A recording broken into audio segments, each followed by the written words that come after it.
नमस्कार, मेरा नाम है सत्सिंह। हरियाणा फाइल्स में आपका स्वागत है। और आज सुबह सुबह 6 बजे हम पहुंच के हैं दादरी, चरखी दादरी। और चरखी दादरी में भारतीय जनता पार्टी के प्रत्याशी सुनील सांगवान, जिनको लोकल में जेलर सांगवान साहब के नाम से जानते हैं। सांगवान साहब, राम राम। और राम राम के साथ सबसे बड़ी बात पता है क्या, जो चर्चा है पूरे हरियाणा में, कल मोदी ने आपका थपकी मार दी, वायरल हो रहा है जी। बतेरे प्रत्याशी थे, थपकी हमने तो आपकी देखी जी, कैसा लगा?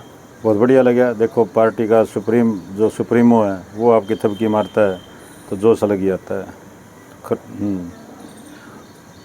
पार्टी का सुप्रीमो नहीं, 2014 में मोदी एक ऐसा नाम है जो हर आदमी के जुबान पे था। तो मोदी अपने आप में आज के टाइम में सब कुछ वही है। बिल्कुल। तो क्या पल था, मतलब हिसार में रैली हुई, थोड़ा सा हमें अगर बताओगे दर्शकों को। देखिए, आदरणीय मोदी जी ने ये कहा कि मेरे को पता चला है कि आपके दोनों बच्चे आर्मी में हैं। उन्होंने थपकी मारी कि शाबाश, ऐसे उम्मीदवारों की, ऐसे पार्टी में ऐसे लोगों की आवश्यकता है जिनके बच्चे फौज में हैं और देश की सेवा कर रहे हैं। तो मोदी की थपकी के बाद तो बस उसके बाद क्या बच गया है? लोगों का आशीर्वाद है। देखो, मोदी साहब की थपकी तो ज़रूरी थी, साथ ही साथ जनता का विश्वास, जनता का प्यार भरपूर मिल रहा है। अच्छा सांगवान साहब, ये बताओ, आप तो आप अफसर थे, बहुत बड़े अफसर थे, और आपकी नौकरी भी बड़ा लंबा समय बचा हुआ था। उसके बाद अब लोगों की सेवा के लिए आप बीजेपी पार्टी के प्रत्याशी के रूप में आए हो। कितना फर्क है एक अफसर की लाइफ थी और एक अब? देखो, अफसर की लाइफ अलग होती है, पॉलिटिशियन की लाइफ बड़ी टफ होती है। ये दूर से दिखता है कि पॉलिटिशियन चल रहा है, हूटर चल रहा है, बत्ती लग रही है, गनमैन है, टेलीफोन कर रहा है, लेकिन अंदर घुस के देखिए, मैंने मेरे पिताजी को देखा है, बड़ी तकलीफ़ उठानी पड़ती है, बड़ा दुख उठाना पड़ता है अपने लोगों के लिए, काम करने के लिए, उनके लिए दिन रात एक करनी पड़ती है। वो मैं तैयार हूँ, क्योंकि मेरे लिए कोई नई नहीं है, मैं ऑलरेडी देख चुका हूँ ये चीज़। लोगों से कैसा रिस्पॉन्स मिलता है? ज़बरदस्त। रात को जैसे 7 बजे प्रोग्राम होता है शाम को, और लेट होने की वजह से मैं कई बार 11 बजे पहुंचता हूं, 12 बजे पहुंचता हूं, तो लेकिन भीड़ तो कोई भी जोड़ लेगा, लेकिन भीड़ के अंदर जो जोश है वो कैसे लेके आओगे? लोगों की उम्मीदें भी होंगी, क्या उम्मीदें हैं? देखो, लोगों की उम्मीद बदलाव की है। मैं आपको बताऊं, सभी पार्टियां अपना अपना घोषणा पत्र जारी करती हैं प्रदेश स्तर का। मैंने अपना घोषणा पत्र पहली बार दादरी की जनता के लिए जारी किया है कि आने वाले 5 साल में अगर वो मेरे को अपना नुमाइंदा चुनते हैं तो मैं 5 साल में उन दादरी हल्के के लिए ये काम करूंगा। ऐसा शायद पहली बार हुआ है। इसमें से एक आपने कहा है कि बदमाशों को दादरी में नहीं रहेंगे, अगर दादरी में रहना है तो अपना बंदा बन के रहो, अगर बदमाशी करने तो यहाँ से बाहर, नहीं तो फिर पुलिस के साथ आप साथ पहुँचोगे। जी। ये क्यों, मतलब मुद्दा उठाना पड़ा? देखो, यहाँ मैं रोहतक, झज्जर, सोनीपत, गुड़गांव में मैंने नौकरी की है। आप लोगों के मुकाबले तो यहाँ के बदमाश कुछ भी नहीं है, लेकिन आम व्यापारी, छोटा व्यापारी, गरीब व्यापारी, रेडी वाला, खोमचे वाला, छोटा दुकानदार, शोरूम वाला, उनको जो परेशानी झेलनी पड़ रही है छोटे बदमाशों से, उनको दूर करूँगा। ये कितने समय से चल रहा है पिछले? एग्जैक्ट तो ऐसा तो कोई क्राइटेरिया नहीं है, लेकिन ये तो सदा चलता ही रहा है, लेकिन इसको बंद करूँगा। तो पिछले 10 साल से तो बीजेपी की सरकार है जिसके आप प्रत्याशी हैं। जी। तो इसका मतलब सरकार कहीं ना कहीं फेल हुई है? नहीं, सरकार कहीं फेल नहीं हुई, सरकार की कहीं एंटी इनकम्बेंसी नहीं है। अगर फेल हुए हैं तो हमारे लोकल नुमाइंदे हुए हैं, जो कमज़ोर नुमाइंदे दादरी हल्के ने चुन लिए, जो अपनी बात वो रख नहीं पाए, सरकार तक पहुंचा नहीं पाए, मुख्यमंत्री तक पहुंचा नहीं पाए। मुख्यमंत्री जी चाहे मनोहर लाल जी थे, चाहे नायब सैनी जी हैं, वो उनका एजेंडा अलग था, दादरी हल्के का डेवलपमेंट का एजेंडा नहीं था उनका। अब आप देखेंगे जो आप बता रहे हो बदमाशी वाली, मैं बहुत जल्द जितने भी छुट भैया बदमाश हैं वो सारे कांग्रेस की तरफ शिफ्ट हो गए, अपने आप को बचाने के लिए। ये खौफ तो है, आरोप नहीं है, उनके अंदर डर है। अच्छा, बदमाशों के अंदर डर है, तभी वो अपने आप को प्रोटेक्ट महसूस कर रहे हैं कांग्रेस उम्मीदवार के पास या किसी अन्य उम्मीदवार के पास जाके। उनको गदा भेंट की जा रही है, उनको तलवार भेंट की जा रही है बदमाशों द्वारा, जिससे दादरी शहर के, दादरी हल्के की आम जनता पीड़ित है उन लोगों से। अच्छा, मैं दादरी शहर में घूमा भी हूँ, तो कुछ लोग ये भी कह रहे हैं कि कोई सरकार का आला अफसर, बड़ा अफसर यहाँ व्यापारियों को दबका मार रहा है कि भाई मदद करो, नहीं तो फिर देख लेना। हाँ, मेरे पास भी रिपोर्ट आई है। कुछ जीएसटी का एक अधिकारी है यहाँ दादरी के अंदर, नाम तो मैं नहीं लूँगा चैनल के सामने, लेकिन मैं आपके चैनल के माध्यम से कहना चाह रहा हूँ कि भैया, ये दादरी शहर है, ये हमारा शहर है, ये उनका भी शहर है और हमारा भी शहर है, मेरा भी शहर है। वोट मांगनी है, अपना एजेंडा रखो, अपना विजन रखो। किसी को डरा के वोट मत दो। व्यापारी को ज़्यादा प्रेशर डालता है, नोटिस भिजवाता है, नोटिस ठीक करवाने नाम के कहता है कि मेरी या तो मेरी जो रिश्तेदार खड़ी है उसको वोट दो, उसका समर्थन करो, उसको चाय पानी पिलाओ, नहीं तो मैं तुम्हारा नोटिस करके जीएसटी का केस लगा के अंदर दे दूँगा। उसकी शिकायत की जानी चाहिए। देखो व्यापारी वर्ग बेचारा शरीफ होता है, वो खुलकर सामने नहीं आता।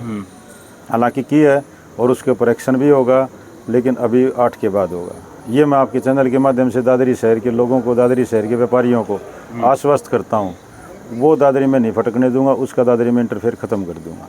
अच्छा सांगवान साहब, आपके यहाँ ना क्योंकि ग्रामीण इलाका है और ग्रामीण इलाके में आपका जो इलाका है वो सांगवान खाप का, फोगाट खाप का इलाका है और उन लोगों की बैकिंग बहुत ज़रूरी है। क्या रिस्पॉन्स मिल रहा है? मैं कह रहा हूँ ऐसी 36 बिरादरी के अंदर ऐसी कोई बिरादरी नहीं है जिसका रिस्पॉन्स ढिला रहा हो, ज़बरदस्त उत्साह है।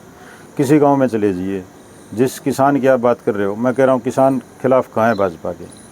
किसान आंदोलन हुआ, मैं खुद गया हूँ किसान आंदोलन में, मेरे एक पत्रकार साथी थे रोहतक में, वो मेरे साथ गए थे, मेरे दोनों बच्चे गए थे, मैं दोनों बच्चों को दिखा के लाया था कि ये हिस्टोरिकल मूवमेंट है, मैं उनको लाइव दिखा के लाया था।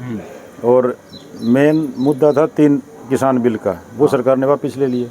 जिस दिन खुशी खुशी किसान वापस जा रहे थे घर ढोल नगाड़े बजाते हुए, उस दिन भी मेरे बच्चे छुट्टी आए थे, उनको भी मैं दिखा के लाया, बेटा देखो ये खुशी खुशी किसान अब वापस जा रहे हैं। तो मुद्दा तो कोई नहीं है।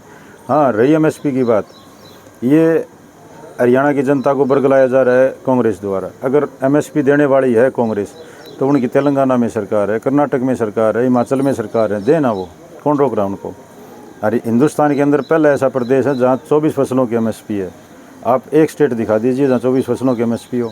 किसान भी यही कह रहे हैं कि लिख के दे तो अगर देनी है तो 24 फसलों की तो एमएसपी ऑलरेडी मिल रही है, कौन मना कर रहा है। अगर लिख के लेनी है तो कांग्रेस से लिखवा के लो ना कि हम एमएसपी देंगे पूरे हिंदुस्तान में। हिंदुस्तान में 3 राज्यों में उनकी कंप्लीट मेजोरिटी की सरकार है, क्यों नहीं कर रहे वो।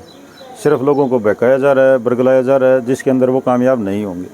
आपके यहीं के हैं ओम प्रकाश धनखड़, वो कुर्ते निकाल के प्रोटेस्ट करते थे कि एमएसपी दिलाऊंगा, एमएसपी दिलाऊंगा। फिर वो कृषि मंत्री भी रहे, अब वो बाद से चुनाव भी लड़ रहे हैं। खैर एमएसपी तो बड़ा एक मुद्दा ऐसा है जो जब पूरा होगा तभी देखा जाएगा। एक जवानों का मुद्दा है, अग्निवीरों का, अमित शाह ने भी इसको एड्रेस किया है। और आपका इलाका तो कहते हैं कि पूरे इंडिया की जो नर्सरी है ना, वो आपका इलाका है, चरखी दादरी है।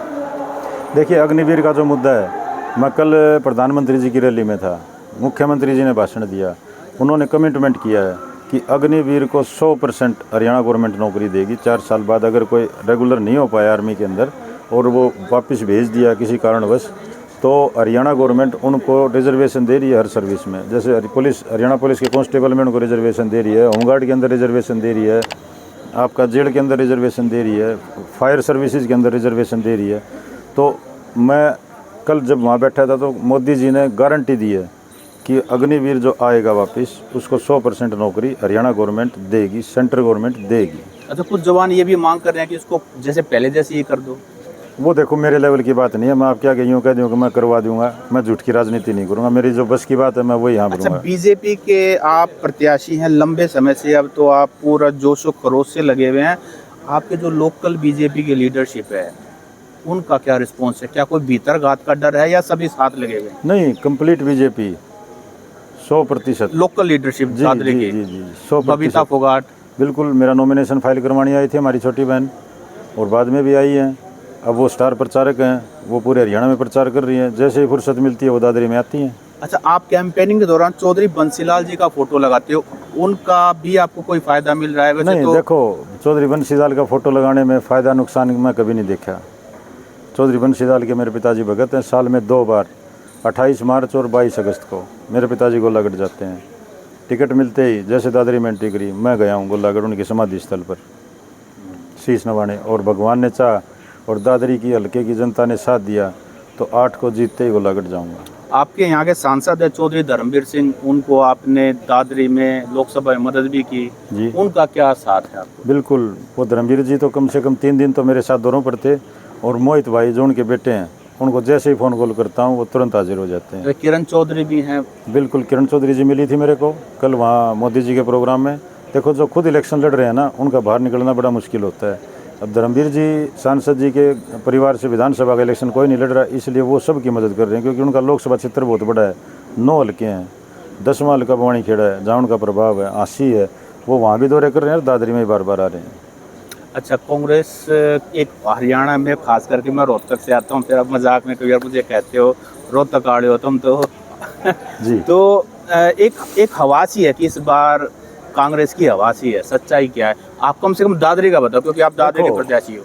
आप रोहतक वाली बात कर रहे हो, आपके रोहतक के सांसद महोदय 3 दिन पहले हमारे दादरी आए थे और बड़ा ही निम्न स्तर का उन्होंने बयान दिया, जिससे मेरे को दुख हुआ, जिससे क्षेत्रवाद फिर उभर के आ रहा है। उन्होंने यहाँ बारडा के अंदर आके क्लियर ये कहा कि 8 तारीख को मैं माइनिंग बंद करवा दूंगा। क्यों करवा देगा माइनिंग बंद भाई?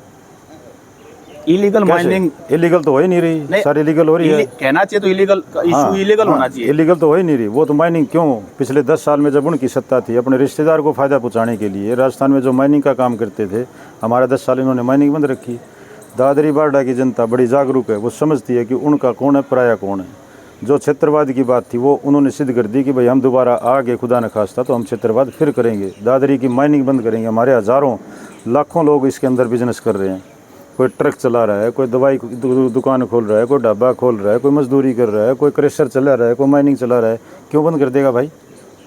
चोरी थोड़ी ना कर रहे हैं कि बंद कर देगा। बंद करे, रोहतक में करे ना, CLU बंद करे, ये घोषणा करे कि हमारी सरकार आई तो हम CLU नहीं करेंगे।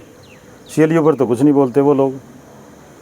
दादरी की माइनिंग बंद कर देंगे, ये निम्न स्तर का बयान था उनका। उनको ऐसा बयान नहीं देना चाहिए जो उनका लेवल था।